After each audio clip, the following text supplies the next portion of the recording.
Bonjour à tous, bonjour à toutes, j'espère que vous allez bien. Bienvenue sur ma chaîne Mango vous fait du tarot.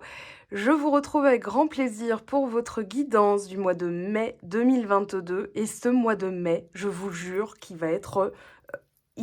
voilà, déjà il est là, mais on a Lilith qui est sortie et c'est sans dissimuler ma joie que je vous montre cette carte puisque elle va représenter toutes les mémoires, les souffrances, etc. qu'on a bossé depuis l'année 2021, voire même fin 2020. Moi, j'ai commencé fin 2020 sans trop savoir où j'allais.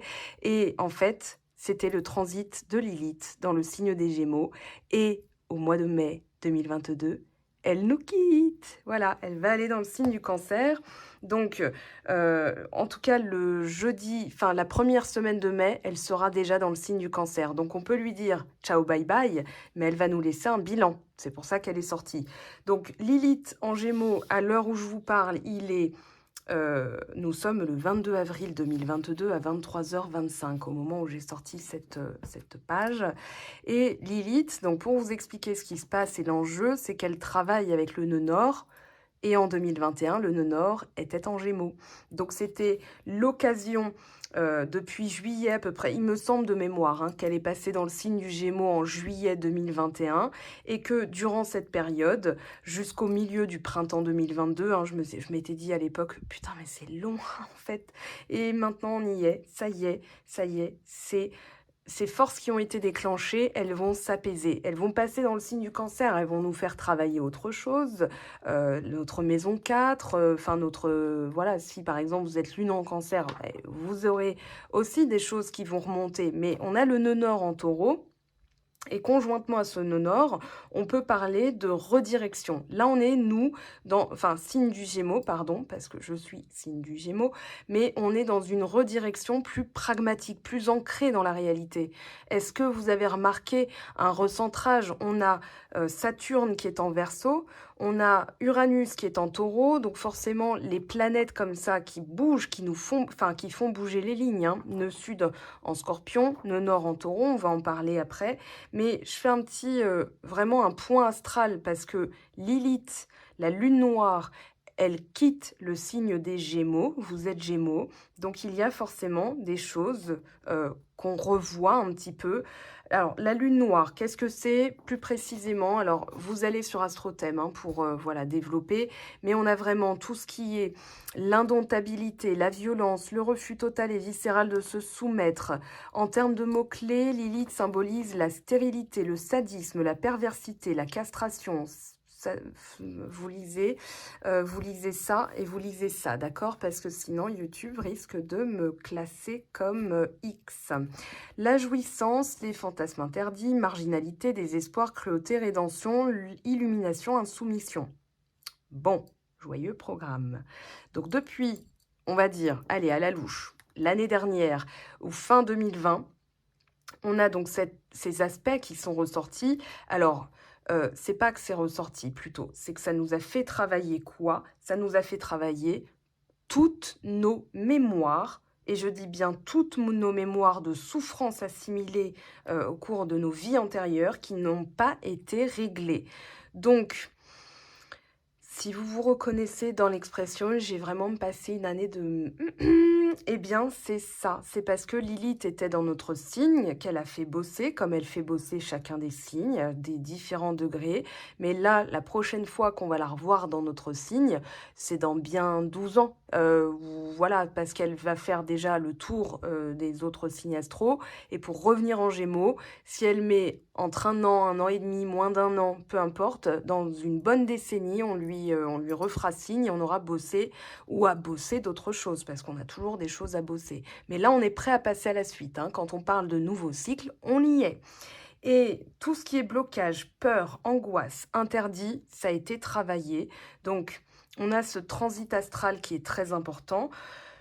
Alors, on va ressentir une forme de soulagement, une forme de réalignement, mais complètement différent, c'est-à-dire plus structuré.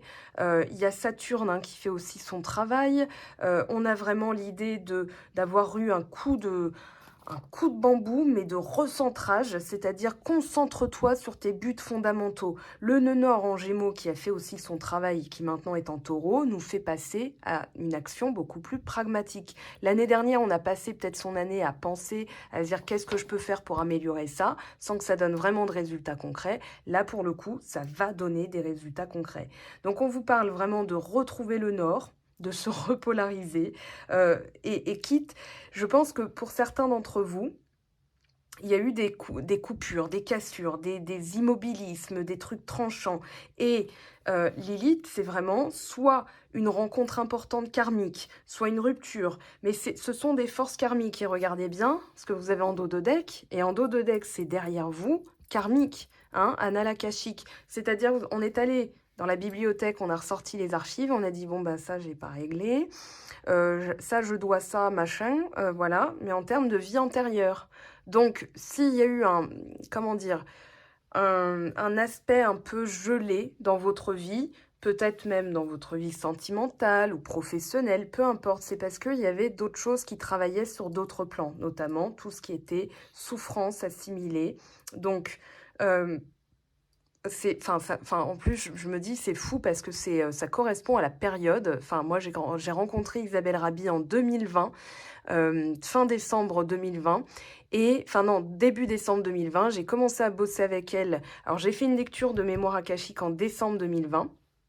Voilà. Et puis, tout au long de l'année, donc à partir de mars, j'ai bossé les blessures. Et j'ai terminé, enfin, j'ai pas terminé, mais je veux dire, j'ai vraiment acté les soins sur chacune de mes blessures. Il y a d'autres choses qui sont remontées, donc j'ai dû les bosser, etc. Et là, maintenant, je bosse avec elle, mais sur d'autres plans, c'est-à-dire des aptitudes à développer. Donc, c'est vraiment quelque chose qui s'inscrit en plein dedans, et vous avez été nombreux à me dire l'avoir fait aussi, hein. J'ai eu beaucoup de Gémeaux à certaines périodes de l'année dernière, même de cette année, hein. Des fois, ça vient par vagues. Et je pense que c'est aussi, voilà, des forces extérieures qu'on a du mal à assimiler. On est un signe d'air qui doit réfléchir, qui doit envisager. Donc voilà. Alors, on va parler des nœuds parce que justement, ces nœuds lunaires avec ces transits karmiques sont effectivement l'enjeu, et face à nous, on a eu l'impression, une certaine forme de fatalisme qui se termine. En tout cas, c'est pour ça que ce mois de mai, alors je prends le temps de développer parce que on n'en aura pas un comme ça l'année prochaine, dans 2 ans, etc. On verra ce qu'il y aura, mais on n'y est pas. Mais on n'aura pas Lilith dans notre signe. Le nœud nord sera dans notre signe et passé depuis 2021. Donc quand on parlera en 2024, on ne sera pas du tout dans les mêmes énergies. Donc ici, on a vraiment cette idée que durant la période 2020, 2020, fin 2020, 2021, on a dû extérioriser de manière consciente, demander autour de nous, réfléchir différemment. Ça nous a transformés définitivement. Alors pour ce mois de mai, vite fait, on a la nouvelle lune, le soleil, Uranus qui sont dans le signe du taureau avec le nœud lunaire nord. Donc le nœud lunaire nord, c'est quoi? C'est la direction, le dharma, la voie à suivre, et surtout la direction qu'on veut prendre parce que c'est son destin. Voilà ce qui se joue, le chemin de vie. Et ça arrivera, enfin la nouvelle lune en tout cas, parce que le nœud nord est arrivé le 18 janvier 2022. J'avais fait un post Instagram en plus, hein. Donc à 22h28, heure de Paris, nouvelle lune en taureau. Le 16, alors je vous mets le lien de ma formation tarot 14 et 15 mai dans la barre de description. Donc le 16 mai, on a la pleine lune dans le signe du Scorpion et le nœud sud en Scorpion. Donc on travaille à régler certaines dettes karmiques, tout ce qui est passé. On va développer, on va mettre en lumière nos acquis, nos aptitudes à développer vont être mises en lumière. On va poser de nouvelles intentions, voilà, mon chemin de vie, ma direction à prendre, dans quelle direction je vais. Et puis le nœud sud, c'est une mise en lumière avec la pleine lune de tout ce dont on doit se débarrasser, tout ce qui traîne, le dernier trou de la flûte, les trucs inutiles, les habitudes, les comportements, etc., les automatismes. On les met en lumière, et le nœud sud en Scorpion, slash, serpillière, serpe, faux, tout ce que vous voulez, mais en tout cas, ça dégage. 6 sauteuses, peu importe, mais là, ça va brasser. Et surtout, Lilith, alors, elle nous fait un cadeau, c'est-à-dire qu'elle nous oblige, elle nous a obligés en tout cas à avoir un nouveau mode de communication, à extérioriser, c'est-à-dire voilà, c'est pas que pour moi, ce que j'apprends, je vais le transmettre aux autres, ça peut être ça. Et on a, bon, après les transits de Mercure et tout, mais ici, alors où est-ce que j'ai vu le Gémeaux? Non, bah, j'ai halluciné, c'était du Verseau que j'ai vu. Là, on n'a pas de Gémeaux. On a vraiment cette idée que on s'est comme réincarné dans cette incarnation terrestre. Voilà. Donc, on a eu une énergie plus extérieure, à demander, voilà, est-ce que à penser différemment. Donc, c'est pour ça qu'on peut dire qu'elle nous a changé définitivement. Alors, dans mes petites notes, j'ai quand même noté un truc qui m'avait vachement interpellée pour le tirage en question, notamment avec cette carte. Voilà, où on parle d'influence. Là, on a le signe de la Vierge, on a le signe du Verseau, donc on a Mercure et on a Uranus. Et pour moi, c'est vraiment comme si l'archétype, euh, comment dire, cette carte, elle nous parle vraiment de tout ce qui est l'esprit de revanche, être hanté par des choses qui nous mettent en furie dans la manière de communiquer. Là, on change vraiment. On a Mercure, hein, donc on met de l'ordre et on se dit, est-ce que c'est important ou pas? Et finalement, je choisis la voie de la sérénité. On a ici le lion, les poissons. On a le soleil, on a Neptune et il y a vraiment, bon alors, le transit de Neptune et la conjonction Neptune-Jupiter dans le signe des poissons, autre signe mutable. Là, on a aussi un signe mutable, donc on se réajuste, on se réadapte et on est complètement différent. D'ailleurs, tous les signes mutables sont là, puisque là, on a Vierge et Sagittaire. Donc forcément, toute la face cachée, tous les archétypes, notamment un archétype du Gémeaux qui, moi, m'énerve particulièrement à lire sur des articles écrits à la va-vite en 10 minutes, tu me boucles le papier astro, là. Voilà, c'est les Gémeaux aiment bien les cancans, les rumeurs, ils aiment bien me foutre hein, le boxon et tout. Là, pour le coup, vous n'allez plus juste... Enfin, on va plus pouvoir donner du grain à moudre dans cette fausse idée en plus. Enfin, bon, bref. Mais du coup, il y a une forme de prise de conscience très importante. On s'incarne. Alors, regardez les figures qui sont sorties quand même. Ici, on a une figure terrestre et angélique, mais c'est l'idée d'une sérénité, d'un charisme, d'une tranquillité. D'ailleurs, vous l'avez ici, la sérénité avec l'ermite. Alors, j'en parle, hein, mais ça va aller très vite après pour l'interprétation des cartes, mais c'est vraiment, vraiment, vraiment important, j'insiste là-dessus. Je dissimule ma joie, hein, j'essaie de me contenir pour que ce soit lisible, sinon je fais des ou et des a, d'accord? Parce que quand aussi on voit cette carte qui sort, Pallas Athéna, la protection de la ville et aussi la stratégie, c'est comme si on avait gardé un aspect de nous-mêmes tout en se disant... Est-ce que ça vaut la peine que je réponde? Ah bah cette fois-ci non, parce qu'on est réputé, connu, ou voilà, pour ne pas avoir par exemple sa lampe dans sa poche. Le fameux être une grande gueule, voilà. Et là, on a des qualités qui sont plutôt studieuses, besogneuses.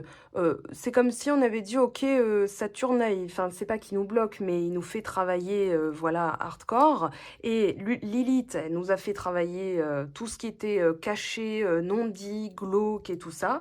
Et puis, maintenant, on est studieux, c'est comme si on était fiable et sérieux, je sais pas, il y a vraiment cette idée de, voilà, reconnaître, d'ailleurs, eux, ils étaient ensemble, mais ça va expliquer le court terme aussi, hein, ce qu'on a, enfin, ce qui nous challenge, et j'ai l'impression que tout ça, tous ces transits, notamment le nœud nord en Gémeaux l'année dernière, Lilith qui termine son transit chez nous, va nous donner un nouvel axe. Voilà, on reprend certaines choses de l'ancien qu'on veut garder et on change radicalement le reste. Tout ce qui est intellectuel, théorique, mental, va directement être matérialisé par un passage à l'action. Voilà, on a agencé, on a été à l'écoute, on a mesuré, on a pesé et maintenant on passe à l'action. Donc, il y a des personnes qui vont être, et je le dis, hein, depuis, je me rends compte que vous n'êtes pas le premier signe à qui je le dis, je l'ai dit aussi pour Cancer et Scorpion, les gens vont être étonnés. les gens vont dire, bah non, mais l'année dernière, nanani, je pense qu'il va y avoir, c'est pas des règlements de compte, c'est plutôt des dossiers, des archives, voilà, qui vont ressortir et vous allez dire, tu sais quoi, j'étais comme ça à cette période-là parce que je traversais quelque chose, que j'ai travaillé, que depuis j'ai compris, et voilà. Donc je te prie de bien vouloir prendre ça en considération. On va pas remettre ça sur le dos de cette Lilith, hein, elle a des qualités aussi. Et du coup, l'investissement qu'on a mis dans ce travail de nettoyage karmique, de ses souffrances, de ses blocages, de ses peurs, parce que la capacité à reconnaître ses peurs est une force. Mais encore faut-il être prêt à les travailler. En général, quand on les reconnaît, c'est qu'on est prêt. Et là, justement, il se passe aussi quelque chose de très intéressant. Situation actuelle, cavalier d'épée, et long terme, roi d'épée. C'est comme s'il y avait un boss level, un passage de niveau, un upgrade, je ne sais pas comment dire, enfin vraiment une étape supérieure. On devient plus puissant. Il y a vraiment cette notion de puissance, de prendre du galon, voilà, et de passer d'une figure, voilà, je suis comme ça, à je te comprends. Ce qui explique, voilà, pourquoi on interagit de cette manière-là. Il y a vraiment, on passe du lion-taureau des signes individuels au signe poisson qui est, enfin, lui est tout dans la compassion, l'empathie. Vu qu'on a travaillé à comprendre l'incompréhensible, à comprendre ses émotions, on est en pâte là. Et tout en restant Gémeaux, tout en restant roi d'épée. Voilà. Donc, je trouve ça très intéressant. J'ai envie de développer, hein, vraiment, mais il y a vraiment le transit aussi de Neptune qui a fait que c'était nébuleux. Neptune dans le signe des poissons, un signe mutable, on se l'est pris aussi, c'est-à-dire mais qu'est-ce je comprends pas. Voilà, et on a dû transformer, voire même transcender l'incompréhensible. Il y a une leçon derrière, alors je l'ai dit hein, plusieurs fois, une leçon d'humilité, c'est-à-dire, voilà, maintenant que ça m'a rendu... que je comprends que certaines forces se sont jouées, et je parle de forces cosmiques, hein, et bien maintenant j'ai appris la patience, la résilience, il y a tout ça derrière cette carte. Et les gens vont reconnaître, voilà, la patience, la résilience avec le taureau, avec la Vierge, enfin le signe de la Vierge, avec le signe des poissons. Il y a vraiment eu une charge sérieuse, une prise de conscience. Alors, je pense que c'est un mois de mai d'évolution, c'est le 5, d'accord? Évolution, changement. Le portail énergétique du 5 mai, on va voir aussi ce qu'il amène, parce que forcément, il sera passé... elle est où, ma petite feuille? Elle est où, ma feuille? Elle est où? Je l'avais... Ah oui, non, c'est pas sur... Je cherchais quelque chose que j'ai laissé dans mon téléphone portable. Donc, le 5 mai, par exemple, on aura Lilith en Cancer, en maison 7, donc dans le signe, dans la maison, pardon, du couple. Donc ça va faire travailler les relations, hein. Là, pour le coup, tout ce qui est émotionnel et relationnel va être travaillé. Donc les projections, justement, je vais vous lire le message, puisque tout ça, on en a parlé, c'est voilà, ces influences, cette nouveauté, ce qu'on nous a obligés à affronter aussi, parce qu'il y a eu de la lutte hein, avec le cavalier d'épée. On a mené un combat contre son ancien soi, contre des vies antérieures. Je vous avais raconté hein, d'ailleurs une hypnose régressive que j'avais faite. Si l'hypnose régressive vous intéresse, j'ai mis le lien dans les vidéos utiles, d'accord? Parce que j'ai travaillé ça avec des vidéos, enfin des audios qu'avait préparé Olivier Madelrieux, qui est un hypnothérapeute reconnu. Donc les projections. Les qualités que vous remarquez le plus souvent chez les autres, bonnes ou mauvaises, sont généralement celles présentes en vous. Si quelqu'un vous ébranle, c'est que le moment est bien choisi pour voir à quel point vous fermez les yeux sur vos propres pensées ou actions. Sachez que, par moment, cette tierce personne n'a rien à voir dans cette affaire, c'est vous qui projetez sur elle vos idées et vos convictions. Assumez votre part de responsabilité dans votre vision et vos réactions à l'égard d'autrui, et essayez plutôt de jouer la carte de la positivité. Et pour l'affirmation, je suis le miroir de ce que je souhaite voir dans le monde, ce que je crée en moi se manifeste autour de moi. Et je peux vous dire que février, mars, avril de cette année ont été le point d'acmé, vraiment l'apothéose de tout ça, c'est-à-dire en termes de prise de conscience, en termes de travail. Il y a eu comme un bon quantique. On a tout extériorisé, on s'est confronté à ces peurs. Les gens nous ont mis en face de nos peurs aussi, hein. Et finalement, j'ai l'impression qu'ici, il y aura comme le test ultime, vraiment avec cette carte, comme si on allait être mis en face de personnes qui se réadaptaient et ça va être comme un test pour dire, ok, t'es dans l'ermite, donc t'es serein. Voilà, tu te connais toi-même et tu peux passer à l'étape supérieure. Et l'étape supérieure, elle est belle. La suite, elle est belle. La suite du cycle, enfin, en fait, c'est le début du cycle, mais il y a comme un contrôle surprise. On va voir si tu as intégré tout ça. Ok? Donc, Lilith, finalement, on peut la remercier parce que même si on a l'impression de revenir de loin, d'être un phénix qui renaît à peine de ses cendres, on est fume sec quand il a 3 poils sur le caillou parce qu'il vient de se régénérer, eh bien, on a notre intelligence, Pallas Athéna, un think, donc c'est vraiment la carte du Gémeaux, enfin, la pensée, le Gémeaux, je pense, donc je suis, et la manière dont on va s'exprimer est déjà en train de changer, plus assuré, plus affirmé. On a le lion, on a le taureau, c'est posé, c'est fixe, c'est affirmé, c'est je me montre tel que je suis. Voilà. Alors, avec le cavalier d'épée, attention, attention, parce qu'on pourrait avoir un petit, mais je dis bien un petit revers de la médaille, c'est que Mercure va arriver en Gémeaux. Là, il est encore en Taureau au moment où je vous parle, fin avril, début mai, mais il va passer dans le signe des Gémeaux. Et on pourrait avoir un peu, justement, comme on a dû extérioriser, ça va peut-être sortir trop facilement, mais extérioriser. Alors, je vais réinterroger ce cavalier d'épée. Moi, je pense que c'est décisif, rapide, combatif. On voit que la prise de décision, elle est plus facile. On voit que le changement est là. Il y a le courage, il y a l'ambition, il y a la vision à travers le cavalier d'épée. Mais, on va être, à mon avis, en pleine transition, un peu testé. Le 5, c'est l'évolution, c'est le changement. Mais ça peut générer aussi une forme de conflit, c'est-à-dire, on a Neptune et on a Jupiter qui font leur travail dans le signe des poissons, c'est-à-dire à nous flouter un peu tout ça, pour qu'on ait la foi, pour qu'on s'accroche à nos rêves et qu'on suive notre vrai destin. Enfin, notre vrai destin, ça n'existe pas. Plutôt notre destination véritable, là où on s'incarnera dans notre...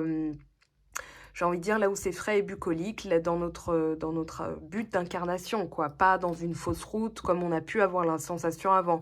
Donc là, il y a l'impératrice, enfin, en tout cas, c'est ce que moi j'interprète comme l'impératrice, c'est-à-dire la communication verbale qui est plaisante, qui est douce, qui est charismatique. L'aura est en train de changer. Alors, pas l'aura que vous connaissez, une aura. Si vous connaissez une aura, je parle de A-U-R-A, parce que là, on le voit. Il y a la dimension terrestre et la dimension céleste. Mais entre les deux, bah oui, il y a encore des petits, voilà, des petits ajustements. Je dirais que l'as de bâton, c'est aussi, on s'éloigne maintenant de tout ça. Ça, c'est Lilith, hein. Moi, je rigole, mais j'ai vraiment l'impression que c'est elle et que on a voulu y échapper. C'est Médusa, hein, c'est la statue qui pétrifie, il me semble. Donc, on a voulu y échapper, on a été pétrifié. Elle nous a lancé ces serpents.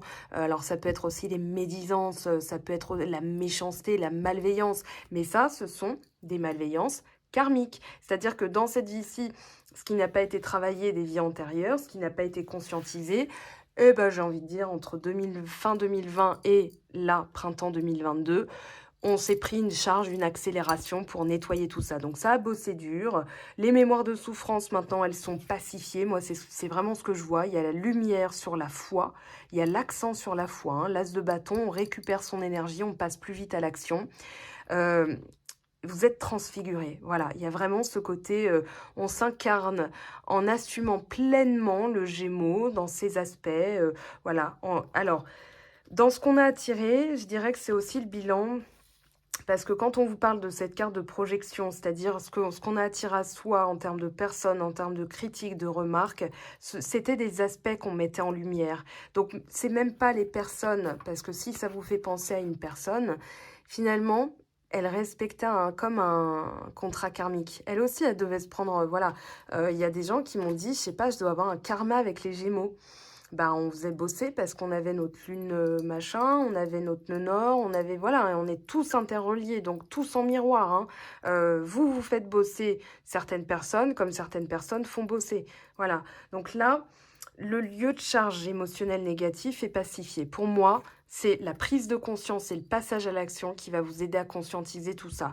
Ensuite, on a effectivement, moi, ce que je ressens comme un contrôle surprise. Mais vous savez quoi, je vais tout de suite interroger les cartes parce que parce qu'en fait, on a tous envie de savoir ce que c'est, ce truc-là. Est-ce que c'est un jugement? Est-ce que c'est un verdict? Est-ce que c'est une accusation? Est-ce que c'est l'étalage de, voilà, de nos vies antérieures, voilà, où on fait un bilan? Il y a l'inquisition derrière, mais il y a la notion que quoi qu'il se passe, désormais, comme on a trouvé son centre, comme ces transits se terminent, eh bien, on peut trouver son point de paix, son havre de paix, son point d'ancrage, pardon, son port vraiment de revenir à quai, c'est-à-dire, voilà, peu importe ce qui se passe à l'extérieur c'est l'extérieur, et moi, en mon centre, je suis alignée.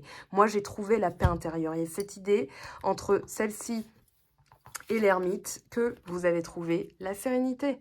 Et la sérénité, c'est votre manière dont vous vous voyez. Donc les autres, forcément, il va y avoir des petits... Ouais, des petits tests. Je peux même pas dire que ça va vous piquer parce que ça va être vraiment qu'est-ce qui est resté, remise en cause, recherche de savoir, quête de vérité, ok. C'est parce que j'ai tout chopé d'un coup. Ouais, il y a vraiment l'idée que ça va pas vous... Comme disait Jacques Chirac, ça va m'en toucher une sans faire trembler l'autre. Hein. Mais bon, ça c'est autre chose. Mais là, il y a une amélioration notable. Alors, je peux même pas dire fin mai. Je pense que ça va être un mélange de tout ça, que vous êtes en plein mix de fruits. Et dans cette salade de fruits, il va falloir trier et mettre de côté tout ce qui est, voilà, ça en vaut pas la peine. Je réponds même pas. C'est bon, c'est une mouche qui passe, quoi. Ça a autant d'importance pour moi que la première fois que j'ai perdu un bracelet. D'épée, la roue de fortune. Bah oui. Là, on est obligé de faire appel à son intuition. Alors, ça peut être un manque d'information, mais moi, je dirais que c'est vraiment en termes de savoir, en termes de vérité. J'ai intitulé une vidéo « La vérité est ailleurs hein. ». C'est vraiment ça, c'est-à-dire là, fin avril, pardon, on a eu le dernier quartier lunaire en Verseau et j'ai intitulé ça « La vérité est ailleurs ». C'est-à-dire que c'est dans notre intuition, c'est dans notre foi, c'est dans nos croyances, c'est dans nos... Voilà, et c'est finalement affronter aussi le positionnement quand on n'a aucune preuve que... voilà, ça c'est aussi ce qu'on est amené à faire. Alors, ce 2 d'épée, qu'est-ce qui se passe? C'est qui? C'est quoi? 2 de denier. Ok, on ne voudra pas me dire. Ah, reine de bâton, on se positionne. J'ai l'impression aussi qu'on va devoir faire face à des personnes qui vont un peu peut-être aussi se lâcher, hein, parce que Mercure en Gémeaux qui arrive, ça va être finalement tout le monde. Ça va être peut-être des retards, des personnes qui vont dire « Ouais, mais tu sais, l'année dernière, nanani, nanana ». Et on vous dit de vous remobiliser. Il y a vraiment l'idée de retrouver son centre. On a deux d'épée, de denier, le yang et le yin. Donc, il y a l'idée de dualité, mais aussi de choix. Et c'est dans l'amour, c'est comme si on transmutait ces accusations en disant, voilà, moi, là, je suis confrontée à ce qu'on me dit et ce que je pense. Et il y a peut-être deux notions qui s'affrontent. Mais je suis serein avec ça parce que ce sont leurs vérités et voici les miennes. Donc, voilà. Et c'est comme si, ouais, avec la reine de bâton, regardez, tempérance, valet de coupe. Il y a vraiment l'idée que vous êtes affirmé sans tacler, sans avoir besoin. Voilà, c'est ça. Hein, ça, c'est une carte qui dit besoin de revanche. Et là, c'est comme si vous déposiez, voilà, c'est bon, c'est oui, ok, d'accord, oh, d'accord, j'entends. Voilà, on a une personne qui fait un peu pénitence. Hein, elle a été accusée peut-être à tort, à raison, on ne sait pas. Mais en tout cas, elle baisse ses yeux, elle baisse la tête. Mais c'est pas une question de soumission, c'est plutôt une question d'adaptation. Voilà, on a en face quelqu'un qui est très vénère, très énervé, très vindicatif, voilà, qui a envie de revanche, et on va pas donner prise, on ne va pas réagir. C'est pour ça qu'il y a l'ermite. Et le 2 d'épée de denier, c'est peut-être se recentrer parce que il y a quand même l'envie des fois de répondre, mais on se dit non, ça n'en vaut pas la peine. Tempérance, elle vient tout réguler. D'ailleurs, on retrouve tempérance avec cette carte, donc transition parfaite, merci. Ici, voilà, je prends de la hauteur. C'est pas qu'on s'estime au-dessus de la mêlée, mais on arrive à maîtriser ses pensées et donc ses paroles. Donc on ne réagit pas. Le roi d'épée, il est stratégique. Hein. Si ça n'en vaut pas la peine, si c'est une mouche qui passe, il va même pas y donner de l'énergie, il va même pas y accorder de l'importance. Et j'ai vraiment l'impression qu'il y a vraiment cette purification très importante qui vous permet maintenant de passer du cavalier d'épée un peu réactif à quelque chose de plus céleste et de plus élevé, voilà, au-dessus de la montagne. Cette carte, on va l'interroger. Excusez-moi, Qu'est-ce qu'on me dit? Ah, la tour. Ouais, on a détruit, voilà, As d'épée, roi d'épée, normal. On a détruit des mécanismes. Voilà, c'est bien ça. Maintenant, mais c'est un peu comme l'expression mettre de l'eau dans son vin ou alors le chien aboie, la caravane passe. Voilà, j'ai vraiment ce dicton dans la tête, le chien aboie, la caravane passe. Donc, si ça n'en vaut pas la peine, oui, voilà, c'est on donne plus prise aux pensées négatives, aux personnes qui essayent de nous pondre des choses. On a 7 d'épée, 7 de coupe, des personnes qui essayent de déstabiliser notre conviction, notre force mentale, notre force de conviction. C'est peut-être ça aussi hein, dans les projections, parce que elles ont peur pour elles. Au vu, je ne vais pas dire au vu de notre aptitude, le Gémeaux, il est éloquent. Et ça peut faire peur à certaines personnes qui voient de la manipulation. Donc elles ont essayé de manipuler. Lilith a fait son travail de réorganiser tout ça.